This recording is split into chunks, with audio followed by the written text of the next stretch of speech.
जिन लोगों की सोच हर परिस्थिति में सकारात्मक रहती है, वे लोग ही जीवन में सुख और सफलता प्राप्त करते हैं। इस संबंध में एक लोक कथा प्रचलित है। जानिए ये कथा। पुराने समय में एक व्यक्ति को नशे की लत थी। वह दिन भर नशे में रहता था। उसकी पत्नी की मृत्यु हो चुकी थी। इस व्यक्ति के 2 बेटे थे। जब बेटे थोड़े बड़े हुए तो उनके पिता की भी मृत्यु हो गई। बड़ा बेटा पिता की तरह ही नशे की लत में फंस गया। उसकी हालत भी पिता की तरह ही गई। जबकि छोटा बेटा पढ़ लिख बड़ा अधिकारी बन गया। अधिकारी बेटे के पास सुख सुविधा की हर चीज थी। समाज में मान सम्मान मिलता था।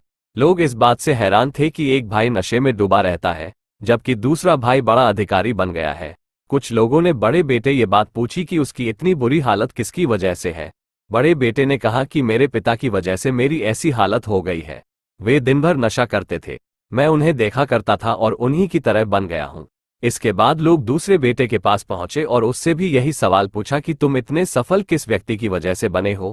छोटे बेटे ने कहा कि मैं मेरे पिता की वजह से आज इतना सफल इंसान बन सका हूं। ये सुनकर सभी लोग चकित रह गए। उन्हें बात समझ नहीं आई। सभी पूछा कि पिता की वजह से कैसे सफलता मिली है, कृपया ठीक से बताएं। छोटा लड़का बोला कि मेरे पिता दिन भर नशा करते थे। घर में लड़ाई झगड़ा होता था। मैं ये सब देखकर सोचा करता था कि ये सारी बातें गलत हैं। मुझे इनके जैसा इंसान नहीं बनना है। मैंने इन सारी बुरी बातों से ध्यान हटाया और पढ़ाई में लग गया। मेरी मेहनत सफल हो गई और आज मैं अधिकारी बन गया हूँ। सीख इस कथा की सीख ये है कि हर बात के 2 पहलू होते हैं। ये हमारे नजरिए पर निर्भर करता है कि हम क्या सोचते हैं। जिन लोगों की सोच सकारात्मक होती है, वे सुखी और सफल हो जाते हैं। नकारात्मक सोच वाले लोग हमेशा दुखी रहते हैं।